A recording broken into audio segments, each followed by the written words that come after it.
Everything, everything gonna be all right this morning. And here we go, ladies and gentlemen. Another installment, off to the races once again for the archives in this year of our Lord 2024, this May 13th. He's returning. A triumphant return, if you will, back to the show. This brother right here, I love him like Midnight Loves the Moon, and I've known him for a very long time. And as far as this broadcast is concerned, he was one of the very, very first guests on It's Me Speaking to You. Go back and check it out in the archives. Man, I'm so glad to link back up with him today for a variety of reasons, a myriad of reasons. We're going to get into it. Life is just one of those things, dude. Ups and downs. This guy right here is one of the type of people you want to grow up to, be when you grow up. You know what I mean? He's just one of them, like, just beautiful, beautiful human beings. In this world of craziness, it's just good to have these kind of people in your life, man, because he's always trying to bring light. He always does, not try. He brings light to people's lives. So, life is what it is, dude. And it's, I don't even know. Let me know here if I'm messing up the dates. But a few weeks ago, about a month ago, I'm chilling at work, and I just catch this video online that he drops, and it fucked up my whole day. And I'm not saying it, I'm not, it screwed up his life. It threw a curveball in his life. But just catching, well, we're going to get into it. We're going to get all up into it. This is my brother from another mother. And I've known him for a very long time. Again, beautiful human being. And I'm looking at him right now. I'm just so freaking thankful to see that freaking beautiful smile and that beautiful face. Carl Costas is with us today. What is up, brother? How are you, man? I'm doing well, dude. I'm doing well. I was doing my best to contain myself as you're doing all those words, because that was a lot, man. I really appreciate that introduction. That was very cool. Midnight Loves the Moon. I like that. And then the year of our Lord. Hell yeah, man. That's what's up. Yeah, dude. I'm doing well. I'm glad to be here. So, last time we talked, man, a lot has happened. And this guy is a go-getter, man. And again, he's one of these people, just like this is the people you want to be when you grow up, man. He's a former journalist, visual storyteller. He's out here flying around in the freaking sky every day. Just like, it's absolutely amazing the life this guy's living. Amazing father, amazing husband, just amazing cat, dude. So the last time we talked, dude, it was probably pushing maybe 7-8 years ago. You had just wrapped up stuff. Sounds right. Around that time, you had just wrapped up stuff from the Bee, the Sacramento Bee. The world had changed as far as, those kind of jobs, photojournalists and stuff. There's been a purge, if you will. And you kind of, created your own pirate ship, if you will, and have really, no, you definitely have. And you jumped into that drone game. You jumped into that drone game really early and have absolutely mastered it. And we're going to get into the links and where we can find your stuff, dude. What have you been up to outside of the emergency stuff? We'll get into that. But what's life been like since we last chatted? And like you said, up at 5 a.m. every day, regardless of where you are. How's life been treating you? What you been up to, brother? No, life is good. I got no complaints. You're getting none of that from me. But now I know that until you and I started this conversation, I didn't know that my newest mission was to get a T-shirt that says "Flying Around Up in the Sky." That's what I like to do, man. I like the way you described it, because that's really what it's all about. I'm doing well, So we can talk about the surgery as much as you want. Just like the big picture is to recap things. I worked aircraft rescue and firefighting in the Marine Corps in 1994, from 94 through 98. Met some people that have been a part of my life ever since. They're brothers, and your brother and mine, the Marine, Lance Wilson, is in that same space. Yes, What's sir. up, man? Dub, what up? Big ups to Dub. Big ups. Big ups. And so in the Marine Corps from 94 to 98. And then I got my first job as a photojournalist in 1998. Spent 13 years in newspaper newsrooms. 8 of those years were at the Sacramento Bee. And I worked for myself on the side during those 13 years. And then in 2010, you were right, as the landscape just totally shifted, I got laid off in 2010 from the Sacramento Bee. And what I did was I just focused my energy from going from working hard for somebody else into working hard for myself. And it was like a hockey stick like this, man. Yeah. And that was in 2010. So let's see, it's 14 years later, it's still just the same. It's, I'm running around with my hair on fire, man. And then so I've been working for myself, having the luxury to pick and choose who I spend my time around, because all of us are going to spend the vast majority of our best years occupied in an occupation of some kind. And one of the best parts about being self-employed for me is to have somewhat of a say-so in the people that I spend that time with. So that's been rocking and rolling for a long time. And then back in December of last year, in 2023, I was diagnosed with stage 1 prostate cancer, and so it came out really quick. And let me interrupt you. I'm sorry, but I remember when you posted before that examination, you did it was something about, I don't even remember, I'm paraphrasing, but it was like, hey, knowing your humor, it was something like, hey, buy me a drink first before I remember the day you posted about the examination. And you kind of tongue-in-cheek about going into the examination. Obviously, no results had come out. Yeah, look at the little poochie next to you. For those who are listening, you can't see. Carl's got his little poochie next to him. But no, that was I remember that day. I remember the examination. Louie. Yeah. What up, new dog? So actually, to take one step back from there, and that's Miggy back there now. So Miggy, the Chihuahua, and then Louie, he's 100% dog. 100% so dog. A year before that, I got so I'm a pretty active, healthy person. I'm 56 years old, not afraid to shy away from the number that is my age. I think a lot of people are. I'm not. It's just it's a factual thing. And so, but I lead a really healthy life. I like to cook. I cook often and cook. I cook well. No, I cook lots of healthy food. And so, but I got what's called deep vein thrombosis. I had a blood clot in my left leg.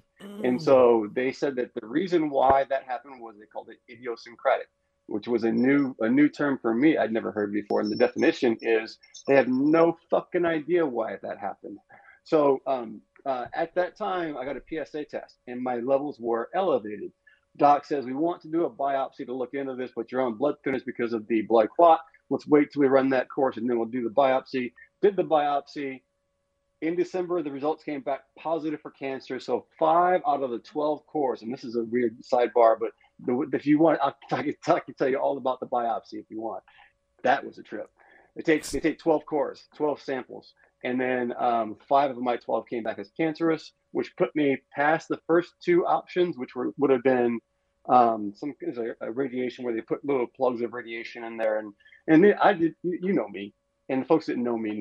I don't fuck around. I'm like, no, let's go ahead and do let's go ahead and do the surgery. And so December was diagnosed, and in the end of February, I was on the table, man. And I snuck I did all the right things. I'm like, I gotta talk to these people and make sure I can make this video, but at the end of the day, I grabbed a GoPro and took it with me until they took it away from me. So okay, let's not understate what you just said, because if you know Carl almost came out of the womb with a camera in his hand. So of course he's going into this life-changing procedure with a camera in hand, and that's so you. When I saw the picture, like GoPro and your feet coming out the end of the gurney, I'm like, this is so fucking Carl right now. And but again, I mean, honestly, we're gonna get into this, bro. But seriously, I think that is so huge, and that is so you, that through your transparency, your bravery, your willingness to keep yourself open to this, that vulnerability, I think. Because you are, dude. You're like Captain fucking America. 56, you do everything right. You know what I mean? It's like we all have, have a glass of wine or a beer here and there, but you ride. You're living that life, and you got tainted. You got hit by this, but it's just like it's one of those things that just brings awareness. We're 50 plus. Get that. Get things checked out and make sure things are well, because it can happen. So I think what you did in the chronicle of the videos you've done, they're obviously so well produced because that's what you do. I think the silver lining to all of this, amongst other things, is it brings a certain awareness to this subject. The American Cancer Society, everybody should check them out. If you are somebody who might be going through cancer, they're going to have answers for you. If you're a caregiver, somebody that you love is going through cancer, then that's going to be a good place for resources. That's one of the first places that I went to for answers, because you have that conversation with your doctor and you make sure you check all the boxes and you're doing all the right things. And after that, the room gets quiet and you're like, all right, here I am with my thoughts.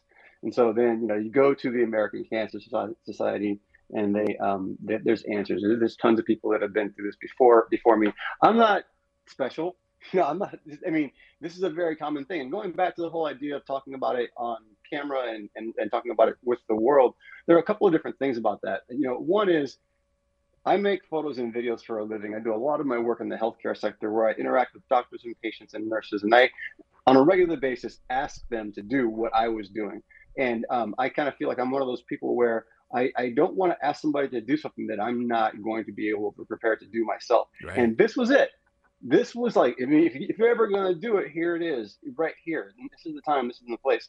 And that's part of the reason why it wasn't easy, but it was less difficult because it was so important. So for those reasons, that's part of the reason why I did it. It was also very cathartic. It helped me kind of shake everything out of my head and get it out into one place. And that one place happened to be the public square. And so that was the other part of it too. Now it's documented in history. So it's all those things. Yeah, right. And so, but here I am. Let's call it 3 months after surgery, I'm guessing. That shit is so far in the rearview mirror, dude. Can I ask you? I mean, and obviously, I'll cut it out if you don't want to get into it. You, like I said, you are an amazing father, amazing husband. You do have 2 amazing children, and your wife, etc. What was that like, brother? I mean, if you're willing to like breaking that news, and how do you cushion that blow? Because I mean, they love you like midnight loves the moon, like we all do. Like, how do you deliver that news? Because obviously, it's hard for you, and you're digesting it, and now you have to deliver it to the people who love you the most. Yeah, that was easily one of the most difficult parts. When the answer to the short answer to that question is directly, like the way I do anything else. Yeah. Just get the fuck out there, just directly. And so I was at home making dinner. Stacy came home from work. She teaches kindergarten for like almost the past 30 years. Yeah, it's an amazing thing. Shout out to Stacy. I got some interaction. What's up? Shout out. I love with all my heart. And I have a couple of touches with the classroom environment with her, which are always very cute and amazing. So I was making dinner. She came home, and I told her because we had talked. She's my co-pilot. Yeah. Or I'm her co-pilot. So she and I had been talking about this. I told her I got the call back from the doc. Doc says I have cancer. She and I talked about it a little bit, and it was somber. And then when I think it was the next day, we decided that it was time to we had both kids at home. So Gabe is 20 now as of May 10th. Jeez. And then Malia is 20. I know, right? They're adults. I run a hostel. They just there's always a warm bed, always food. They got the key to the front door. And so we had both of them home, and we told them, and then Malia just had to excuse herself and go outside and get some fresh air and cry. And so that was difficult for me. But it was just all matter of fact. It is what it is. And the most important part is that no matter how difficult any of this has been, whether it be the actual physical part of the surgery, that like the actual having your body cut open and having your body heal from that was weird, but it was not the most difficult part. Yeah, it sucked. I wouldn't recommend it. But all of those things pale. They pale in comparison to the fact that I'm fucking alive, man. I don't got cancer in my belly, so I'm good. That's how I feel about the entire thing. Well, and the moment, even before my feet hit the ground, the moment I see the ceiling, I'm like, thank you, man. Because the older we get, you just embrace every little the blessings. Because like Jackie Wilson, my mother says, God bless her. I mean, she's beautiful. She's still here, but God bless her. The older you get, the more funerals you go to. And I swear to God, it's like I pop up on my freaking timeline, and I know this is a part of life, but I'm RIP here, and I'm losing friends, I'm losing family, I'm losing loved ones. And it's like I wasn't, when I saw that video, man, Carl, man, and not to get in, whatever. This last few years for me, I lost my daughter's mom, I lost my uncle, I lost my cousin. I mean, it's just been fucking nuts. No, it's just been crazy. But again, this isn't the Olympics of suffering because we're all going through something. But it was just like that's the truth. When I, like I said, I love you, man. So when I saw that, it just like fucked me up, and I just like I can't. I wasn't prepared. I'm not prepared for that one. But it's like, it was like almost as quickly as you brought the news, it was like, I'm cool, I'm good.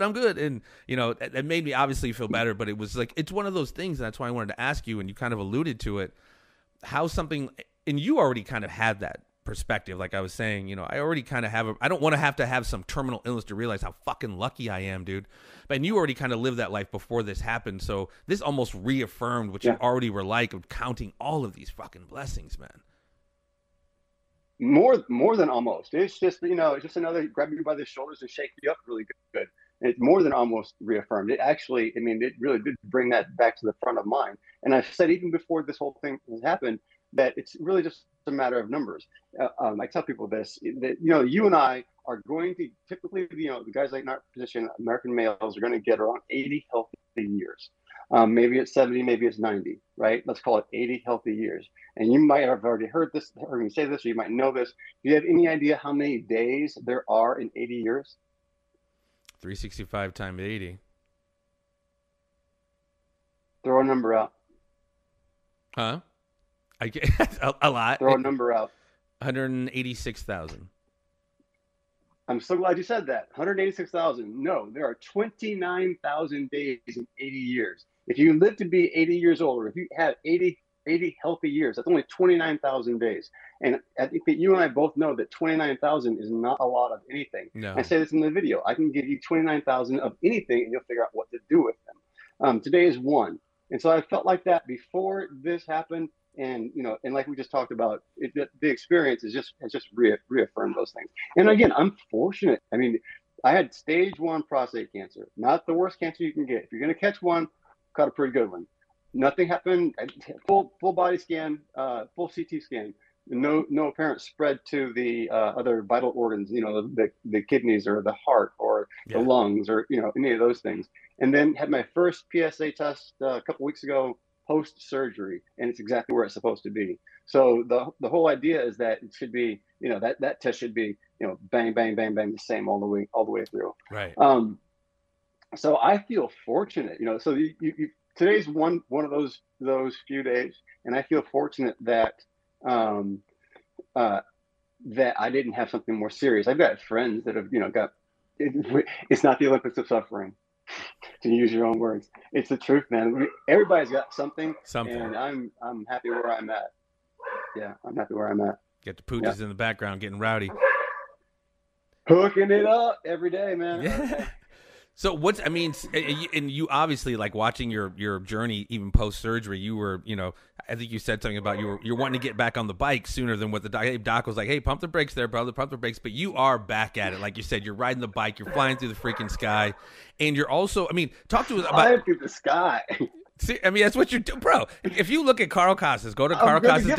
I'm gonna get my t-shirt. Go to Carl Costas. Go to carlcostas.com and you tell me that's not what this cat's doing every other day, flying through the freaking sky with his people. It's beautiful. It's absolutely beautiful. But talk to me about that. The passions you have, and it's cool that you're able to share it with us. You're flying. Yeah, your photography, what you're doing now with ranchers and cattle ranchers, dude. I want to hear all about all of these different things that you got yourself to. What got you into the flying, first of all? So, the flying part is, so I had my mom got me a discovery flight. She put me in the air with, like when I was a kid. I don't think I was old enough to really kind of get into it or appreciate it, but it was cool. But for me, I've always been like a builder. I like to build things, and I wanted to be an architect at one point in my life, and I looked at the math and I'm like, fuck that. So I like machines, right? And so I like to build things. And I've gotten better at math. Not architect good, but I'm all right. And so if you look at an airplane is just like, it's not been that long ago that a bunch of dudes got together and built this machine that defies gravity. And I can get in there and I can control it. It blows me away. Like one of my friends, Andy Bibber and Michaela Johnson, run a flight school in Lincoln, California called adventureflight.net. And they teach people how to fly everything from like a small Cessna, which would be like the Honda Civic of the sky, all the way through to these right? Honda Civic of the sky. All the way through. The Ford Escort of the sky. That's exactly what it's like, dude. That's awesome. Yeah, Toyota Corolla, there it is, man. But then you can also go all the way up to these warbirds. So they're like these airplanes were built in the 1940s, and they are still airworthy. They're still in the sky.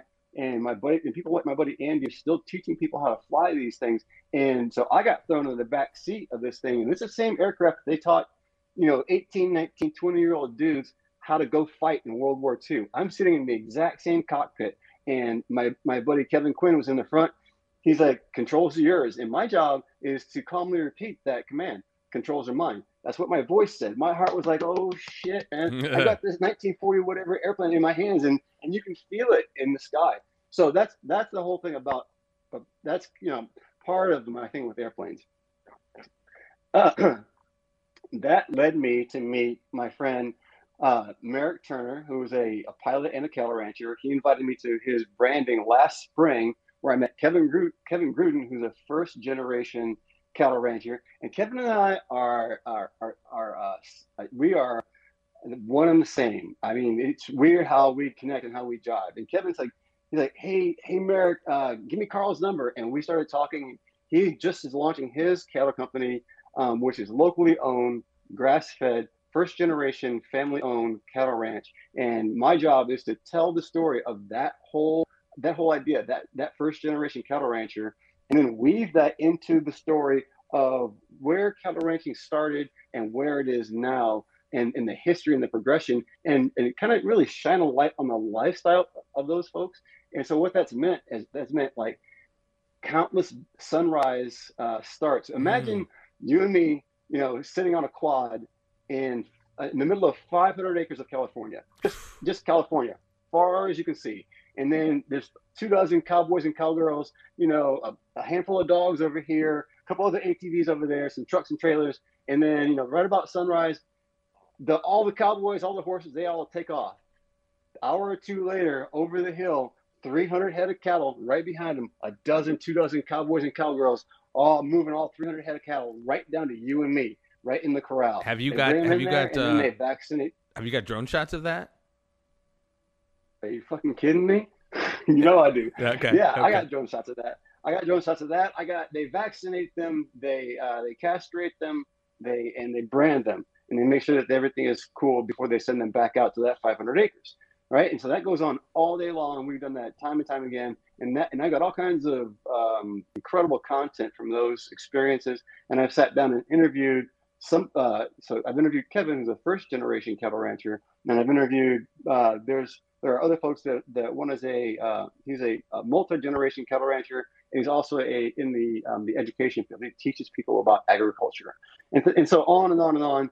And so I'm pulling all that together, hopefully in a concise package that people are going to want to get into and look and learn more about the whole process of where that steak or where that ground beef or where that beef came from and what the process looks like and the families that are behind it. It's really, it falls right in line with what I do just in general, and that is to humanize things. You were asking me earlier about my job. My job is to find cool people doing cool shit and report that information back to you. And that's where I'm at, man. So someone needs to do a documentary on you. Cool people doing cool shit. But, no, I think that is awesome though. No, that's my new. I got a new series. I literally started a new YouTube series of videos that you haven't seen yet because I've got like hours in the can. I talked to. There's a guy here. He's got a shop. He's got a hang. It's not all aviation related, but there's a guy, Tony K, who makes these aviation parts for all these different aircraft. And we talk about cutting edge aviation mechanics and the things that he machines. And then I just came back from, you were to dig this. You missed out. You need to come back to California because you need to meet my friend Jamie DeWolf. He runs this show. Let's call it a show, okay? Because I'm going to have a hard time describing it. When I get this video put together, I'm going to be throwing down the B-roll on top of this conversation, and you're going to see magicians, rap battles, spoken word poetry, burlesque, just humans on 11 like this, dialed up. And so we've got all kinds of stuff from that, and then comedians and things too. So I've got stuff from that show. I got stuff from other random people that I meet. I'm like, you know what? Like the average person who does something really cool, whatever their gift is, that the world wouldn't normally see. You might see that person in the grocery store and have no idea what their gift is. Yeah. And so those are the kind of things that I'm doing. And I was trying to figure out, what am I going to call this? And I'm like, well, it's just what I said. It's I'm calling it, this is all about you, because you spend so much time, people spend so much time with other people telling them this is not about you. Bullshit. This is about you. That's what the show is going to be called. And the subtitle is Cool People Doing Cool Shit, because that's what I'm looking for. And that's going to be my new. So go to YouTube. Two things: YouTube, Carl Costas, Go there, put those two things together, and I guarantee cool shit will happen. I guarantee it, man. I will provide That's links to this description of this episode, but that's so cool, dude. I mean, again, you always find it so fascinating, the diamonds in the rough, like you said, like holy shit, like you're working at this wherever, and you know, but that's why people always say, you know, when I talk to people about podcasts, like I'd like to start a podcast, but there's so many podcasts out there. Like that's cool, man. There's a shit ton of movies out there too. There's TV shows. Like don't let the fact that there's 100%. There's an ocean of all of these things, but like don't let that stop you. You know, getting into your, you know, expressing your passion. It's just like, oh, you know, I'm not going to have any views or subscribers. Don't be a number fucker. Don't be a subscribing fucker. Let your passion for this art be why you're doing this. And the other stuff will come as a byproduct of it. I mean, you're not going to be putting up Joe Rogan numbers. That's not the whole fucking point. But for you to be doing something that you're passionate about is absolutely huge, man. And I think, you know, you help facilitating 100%. that is dope as shit. That's what you do. Dope people doing dope shit.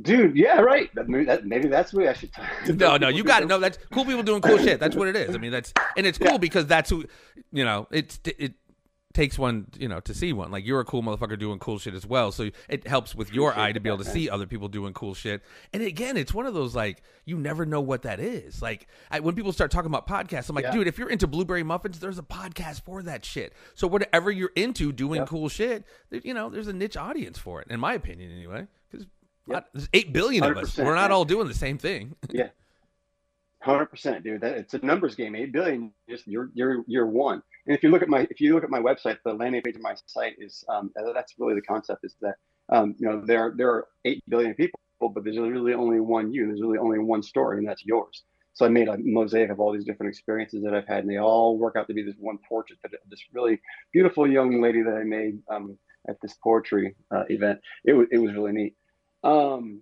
So many things I'm trying to tell you. I'm going to lose. Well, no, and when it comes to, like, again, following your passion, ladies and gentlemen, so many people who can't do it or won't do it will express their fear and project it onto you, like, oh, you can't do that. So when I started this show, it was like, oh, what are you trying to be, the next Joe? I wasn't comparing myself to Joe Rogan. I'm like, I'm not trying to be the next Joe Rogan. I want to be the first Jeffrey Wilson. And that's what most people, you find 100%. Your own lane. Like I said, build your own fucking pirate ship and set that shit to sail. Comparison is the theft of all joy. Don't compare yourself to this or that. Do you, man? 100%. 100%. My pirate ship's got guns too. I was going to say, you know, it doesn't matter if I was doing Joe Rogan numbers, because the information that I create it would still be the exact same. Also, though, with the thing with the cattle ranchers that we're doing and really kind of like celebrating the local farmer, the local rancher, that's right up Joe Rogan's alley. You know, with the hunting that he does and the meat that he eats. And so don't think we haven't thought about trying to get in touch with him and get this in front of him so that he can see what we're up to, and because that would be really big too. The whole idea is that the cattle ranchers, the cattle ranching, if you are a cattle rancher today, typically you come up from a line of cattle ranchers. That's going away, and the number of people that are first generation that to fill that gap is very, very few. So that needs to be addressed in order for us to get, before we start, you know, you can jump into whatever conspiracy theories that you want about where the beef might come from. If it wasn't coming from a local rancher, you know, whatever, that's fine. But that gap needs to be filled, and we need to kind of look at that whole idea. And I think that if we can get somebody's attention like Joe Rogan to look at that and talk about that and have a conversation, that would be well, and again, that's something that can't be underestimated. You have like the commercial cattle beef industry, which is like the farming industry in general, is just driving these old school family farms out of business. And it doesn't necessarily have to be that way. I mean, it's not necessarily a conspiracy, but there is, you know, well, yeah, there's a lot of meat on that bone that we can pull off. But I'm seriously, there is. I'm glad that you're working with these guys, because I mean, those are kind of some of the last of the Mohicans as far as that cattle industry, those old school family, you know, even your mom and pop stores that got replaced by the Walmart. The cattle business is just the same. They're getting pushed out by the big ag business and big cattle. Big ag is a reality. You can't get away from that. That's for sure. But you know, even some of the big guys, they understand what's going on, so Harris Ranch is the #1 beef producer in California and the #3 beef producer in the country. I've actually gone there and photographed the CEO for this magazine that we were working with, and they gave me carte blanche access to make whatever video content that I wanted. And I flew my drone over their feedlot. There's 120,000 head of cattle right there on I-5 running up up California. And we made a great video together. And believe it or not, even with their size, one of their most important mantras is education and teaching people about how this process works and how that beef gets to the grocery store, and how, all the different parts and pieces that are involved in making that happen.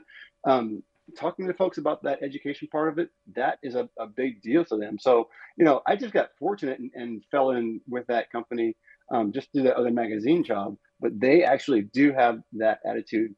So there's that. And you're right, there's a lot of meat on that bone. We can go down that road, but the reality is there's a shit ton of families that are just out there. They are like you're right, they're like the mom and pops. They're just out there every day. But the difference is, when the cattle get through the fence at 2 a.m. in a rainstorm, you got to get up out of bed and get in your truck and go out there and get those cattle off the road before, me or somebody else runs their car through there. Yeah. And or any number of different things, and then let's say you've got X number of head of cattle, and you've got a sickness that goes through. You just lost X% of your profit. So all those things. And a lot of meat on that bone as well. But so that whole project is something I fell into, and it's just, something I chose to spend my time doing, which is really, again, one of the benefits of being self-employed. Well, and it's one of those things. It's like, I like to call people like you, altruistic agents of alchemy. I know that sounds kind of crazy, but like you, okay. Yeah, but it's not alchemical. You're not transmuting lead into gold, but you're transforming, you're doing your best to transform the quality of people's lives. And in the world today, there's just not a lot of people doing that shit, man. So, like, again, you get up 5 a.m. every day, like you said, wherever you're at, trying to be the best you. And part of being your best you is helping people, like, be better thems. And, like you said, giving voice to cattle ranchers and shit like that. Like, that's, for me, I think that's dope as fuck, dude. I mean, I love you anyway, but the fact that you're doing that kind of stuff, again, to help, raise awareness of whether it's prostate cancer or the cattle ranch. I mean, it's just one of those things that's helping to transform the quality of people's lives. And again, man, as cynical as motherfuckers as I am, like, there's not a lot of people doing that shit. There's just not a lot of people doing it, like, legitimately, without some kind of, like, bait and switch or some ulterior motive. Yeah, like you're 100%, dude, and that's and it's very palpable with you. And I can't thank you enough for it. Thanks, man. Yeah, thank you. So I think that if somebody gets down, if somebody benefits from something that I do, that should be the byproduct of me just waking up every day and just trying to make the right choices, and trying to be a good person, honestly. Yeah.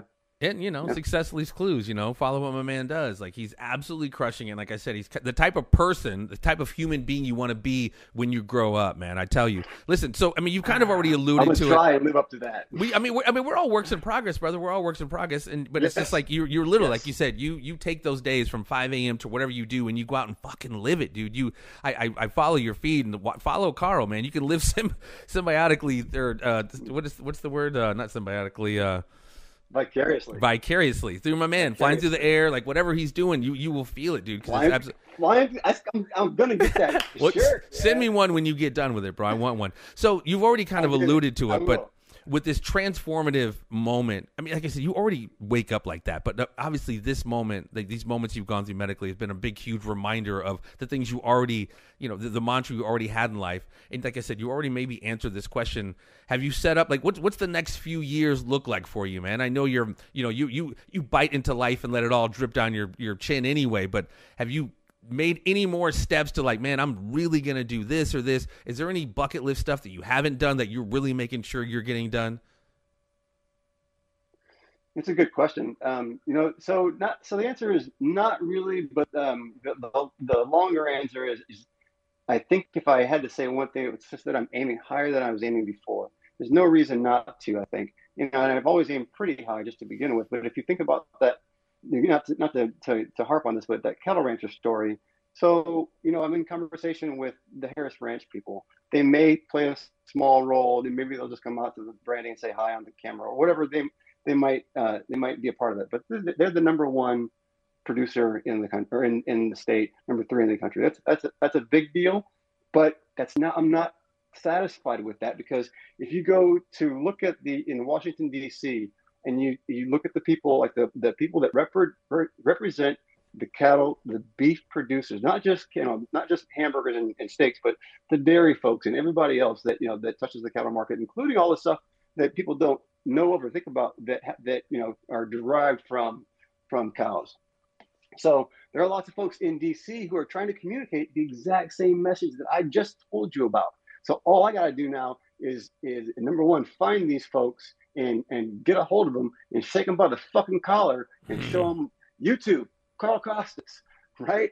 So so the answer to your question is I'm trying to aim higher for honestly, it's just I don't do what I do I don't do what I do to benefit other people necessarily. What I do, I wake up and I try to make the right choices, and I just try to be a good person. And it's not really that complicated. And I think that part of the reason why is because you see the opposite so often. Yeah. You either see people that are that are just not good towards other people, and people that are that have other motives or any of those things. And it's not that hard, man. No, I saw a kid. I was walking my dogs by Folsom Lake, the lake here by my house, and we saw a kid, and he's pushing a office chair, blasting some music out of a beatbox or on the chair.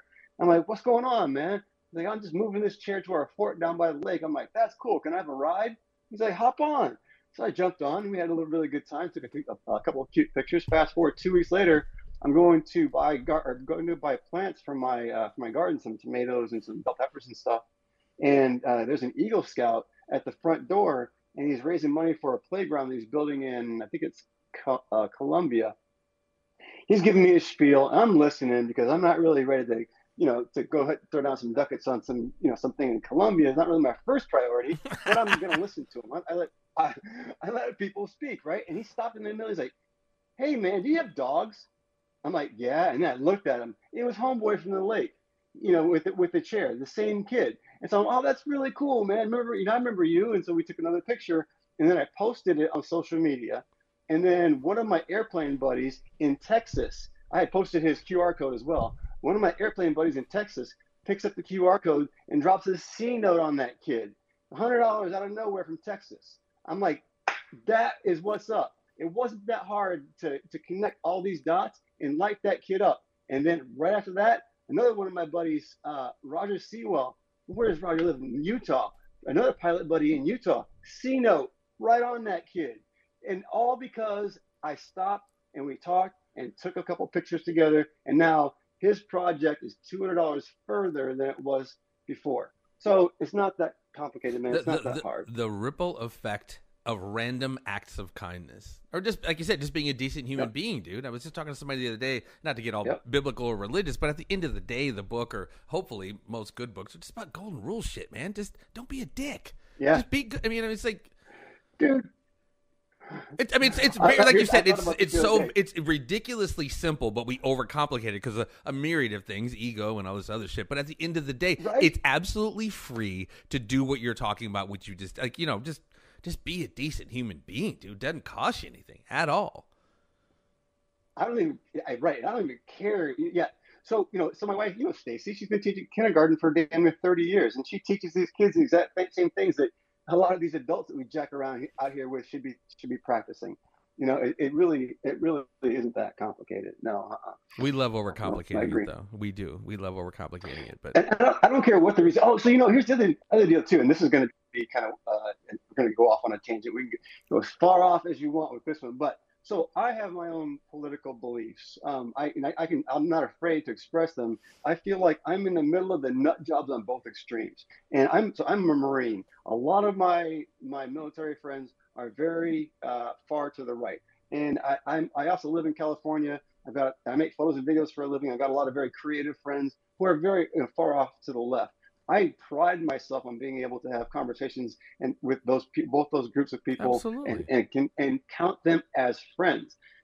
Fast forward, yesterday I'm going into Walmart. I'm trying to change the spark plugs in my car.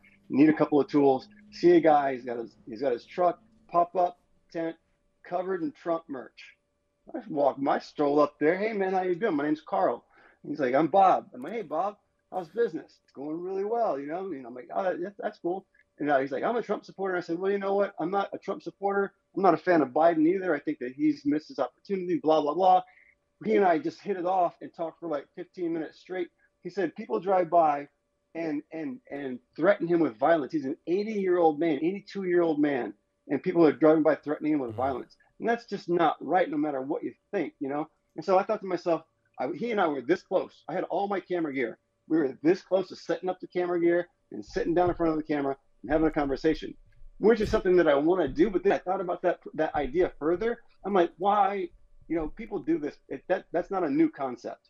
Why not take somebody from one group, take somebody from another group, you know, and give them this mutual task and make it a fucking funny task and give it to them and give them some rules. You cannot talk about politics. You must accomplish this task. And it's going to involve both of you guys coming together and work like a goddamn kindergarten teacher. Yeah. Yes. You know, yes. so that's how it is. You almost have to treat them like they're elementary children because that's how it is. Just, I mean, no, that's real shit though, dude. And honestly, that's go ahead.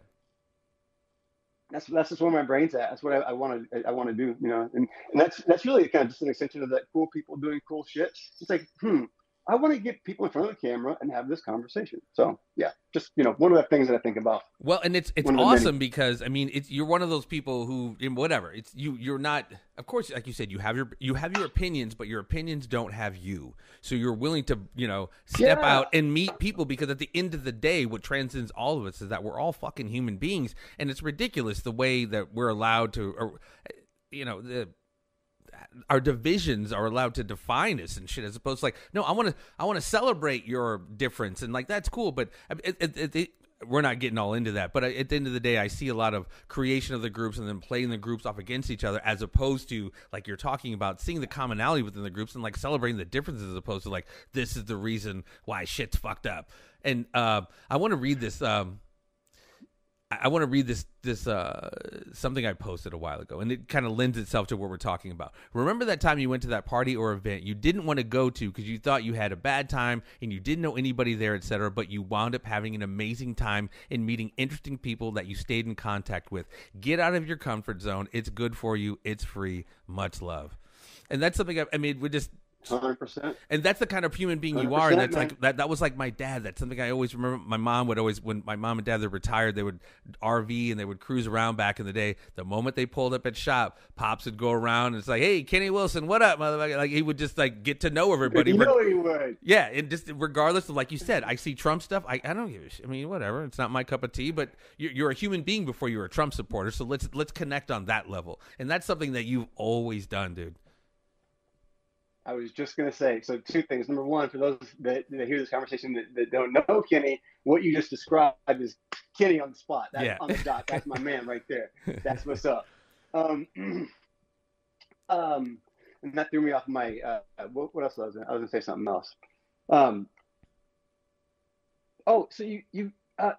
Okay, check this out. You're a Trump supporter. What else you got? What else do you like to do? What do you like to do when you're not being a Trump supporter? What do you like to do when you're not working? You got a hobby? You know, what, that sounds cool. Oh, you fucking carve wood? I like tools, man. Check that out. You know, like, we've got, it's important and it's difficult. You know, we're in a very strange place. I feel like we're all in a place where we're going to have answers for our grandchildren. Yes. No matter what those answers are, we're going to have answers, because anybody who lives through what we're living through right now, all of us are living through right now, it's big. And so there is that, but it's also you know, immovable.